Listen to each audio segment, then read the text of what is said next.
At what point do you get to the idea that I've got a chance to become a Major League Baseball player? Because not too many kids growing up here even can think that that's going to be on their radar. Yeah, no, it definitely wasn't on my radar. My whole goal was just to go to school and get a scholarship for baseball and, kind of just start my life. And, then the high school, I kind of, realized I had a chance to get drafted, but then I realized all the levels I had to go. And I always told myself if I would play, more than 4 years in pro ball, then it would have been worth it for me because I would have played baseball for 4 years in college. And, I've had a pretty lengthy career to this point, so I'm definitely thankful for that. But what I really realized when I was going to make it to the major leagues was kind of like when I got to Double A, and that's when I felt like I had a real shot. But up until that point, it was kind of like, it wasn't even on my radar, like you were talking about.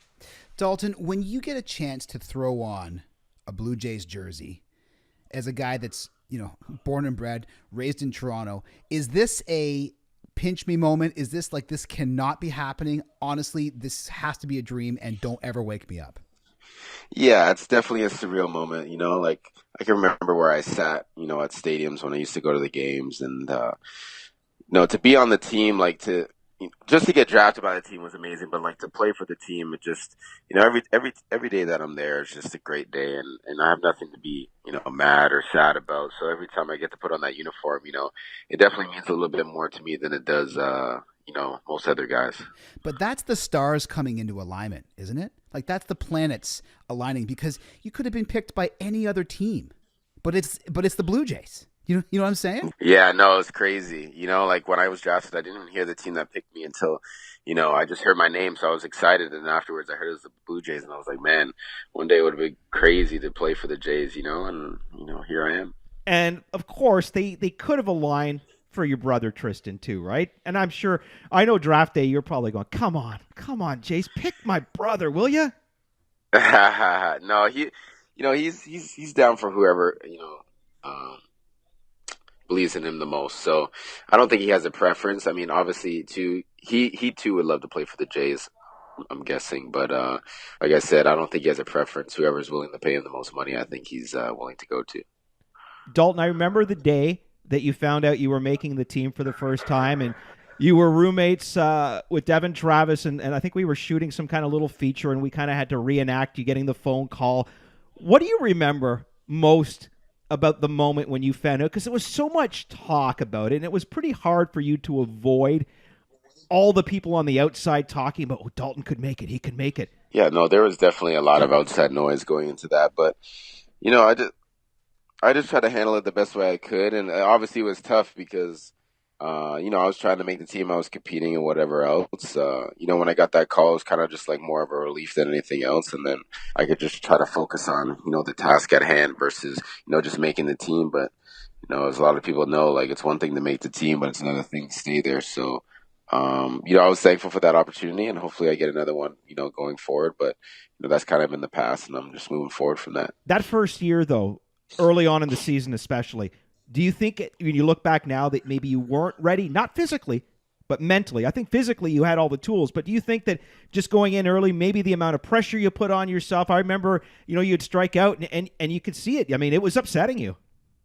Yeah, no, it was tough on me, 100% mentally. I know I have the physical talent to be there, and then some. It just comes down to the whole mental approach. To me showing up every single day and competing. And I felt like at times I was just overwhelmed with the whole situation. I was kind of digging myself a deeper hole and, letting the next at bat affect me, and so on and so forth. So it was just all a learning experience. So, I'm not really holding myself too accountable for that. Like I was still a young kid. I'm still young, but going through that and hometown and making the team and all this stuff. It was definitely a lot, but it definitely made me better off for it.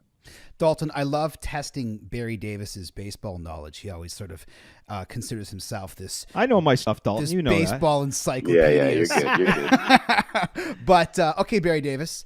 Dalton Pompey hit his first major league home run off of whom? Oh man, you have to throw that at me. Yeah, man. No prep. Go. Big time pitcher. Big time pitcher. Big time pitcher. Yeah. A Yankee? Nope. Dalton, you know this, don't you? Of course you know this, right? Know this, of course. Man. Yeah, he's from Seattle, man. He's from Seattle. Oh. Felix, bro. I knew it. I do. I knew it. No, you didn't know it. I do remember that now. But yeah, I mean, geez, not a bad guy to hit your first home run off. That's of. Honestly, Dalton. Everything's looking down from that point, right? I remember going into that game, and I left my house because I was at my parents' house, and I was telling my brother that I was facing Felix Hernandez, and he asked me if I wanted to get some mental reps off the video game because he was playing the video game. The video so game. I was like, no, man, I'll just try my luck, and it kind of worked out. So, Dalton, how do you game plan someone like him? Like, what are you looking for? You know what? I'm fascinated by whether it's a pitcher or to do with mechanics or how you would attack a certain batter. How do you game plan a guy like Felix Hernandez? Well, the great pitchers, it's tough, just you just hope for a mistake. The first at bat I actually struck out, and I went to Kobe Rasmus and I asked him for some advice, and he told me to look for something at my waist to kind of eliminate the changeup that struck me out the first time. And then, it was 3-1 count. He threw me a fastball up, and, I didn't miss it. Let me ask you, when Colby said that to you, did he actually use the word reckon? I reckon he's going to throw it down near your waist. So yeah, I reckon he you probably hit it. did. He said that a lot. He was definitely pretty country. I love Everybody knows Colby. that. I remember Colby telling me about his kids and he referred to him as his youngins. He did not. Yeah, really? There was times where I couldn't really understand him. Actually, it was tough. All ball players go through injuries, and you always have to be able to put them into perspective. Do you have a new perspective on just not taking health for granted after what you've been through over the last year? Yeah, for example, just today I was out there running around shagging balls and hitting and stuff. And it was my first day out there, so hitting BP is a little rough the first couple of times you get out there, adjusting and whatever else. Man, I was just so happy to be out there running around.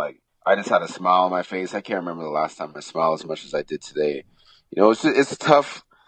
I was in Florida for 6 months, and being away from my family, my friends, my teammates, stuff like that. It's definitely a tough pill to swallow. I just tried to stay up as optimistic as I could in the situation that I was in. But anybody's going to tell you that's been through it. It's tough. You just try to see the light at the end of the tunnel. And, I'm kind of at that light now. So I'm just trying to make the most of it and trying to enjoy every moment of it because, it could all be taken away just like that.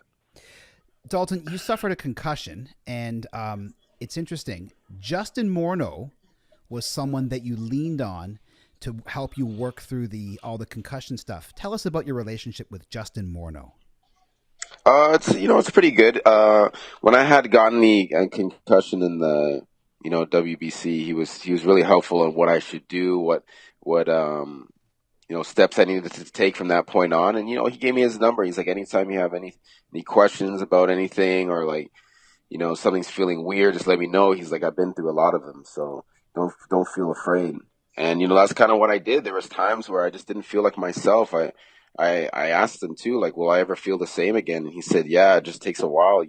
One day you're just going to wake up and you're going to feel, 100%. And I didn't believe him until it actually happened. One day I was feeling lousy every single day. And then one day I just woke up and I was feeling 100%. It was so weird, but he was definitely a guy who was in my corner. And I actually saw him during the World Series because he was doing some stuff with Sportsnet. And, we just reconnected and talked about, keeping on top of if there's any, post-concussion issues, but I haven't had any. So hopefully they're in my, rear view mirror, but, you never know. And it's good to have a guy like that in your corner. When I saw you at the Blue Jays Winterfest, you were saying that you went through a stage where, you had to pretty much get off all kind of social media, computers, bright screens. How tough was that? Because, listen. It's 2018. Yeah, we live off of those things. Yeah, that was probably the hardest thing because I couldn't do anything, right? I'd go in there with sunglasses on. I was just miserable. It was, they would send me home at 10 a.m. and I would literally be sitting in my house from 10 a.m. all the way till 9 or 10 p.m. just twiddling my thumbs. I just wasn't doing anything. I had to find stuff to do. I was just I got puzzles and all that stuff. And you could only do so much of that before you just drive yourself crazy, right? And I tried to go on my phone. I tried to watch TV, but honestly, no more than 30 minutes on them total before I started to get a headache and my eyes started hurting. And I don't even know. That's probably why, I was so miserable. It's just because my days were just so long, and you go through long days like that over the course of 2 months. It's definitely tough on anybody. There's an old saying, misery loves company. And I'm thinking that you and Devin Travis have always been, close friends. You guys have both been through hell and back when it comes to injuries. How much do you guys kind of commiserate with each other? I imagine you probably spent a lot of time with him down in Dunedin when you were both on the DL. Are you able to kind of bring out some positivity and light in each other? Yeah, no, I definitely told him he's never staying with me again. It's all his fault? Is that what you're saying? Yeah, I mean, it's both of our faults. Like, we're just bad luck for each other. So the last couple of years that he stayed with me, like, we both got hurt. So I was like, you're not living with me anymore.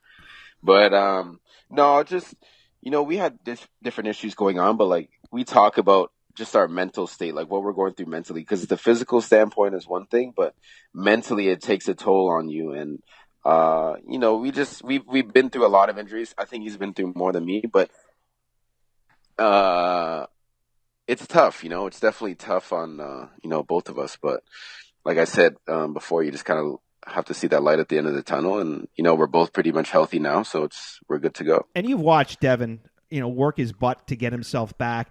It bothers the hell out of me when people label him as injury prone and we, it's just going to be a matter of time before he goes down again. I mean, for people who don't know Devin the way you do, maybe you can kind of make some sense of the fact that it's not like he's choosing to be injured. It's not like he's quote unquote a brittle guy. He just happened to get hurt. Right. It just kind of like unlucky stuff. I remember when in Cleveland when he got hurt with the shoulder thing and then the knee issue. It just unfortunate stuff, but it's not stuff that he can kind of avoid, it is what it is. You just deal with it, and it's kind of a negative mindset when people say, he's just going to get hurt again and he's injury prone. Well, that's not true. He could go the rest of his career without having an injury. You know what I mean? You just never know. But he doesn't think about that stuff. He just thinks about being healthy. Man, that guy more than anybody else, he wants to be out there. And like, whether people say, I don't know, like, I don't even know what they're saying. Like maybe he doesn't want to play, or if he's injured all the time. I don't know. I don't even care what they're saying, but that guy's not like that at all. He lives and breathes baseball, and he wants nothing else but to be out there with his teammates and competing. So, the people that say that, they just don't really understand sports and, what's going on and the desire and passion that Devin really has to play the game.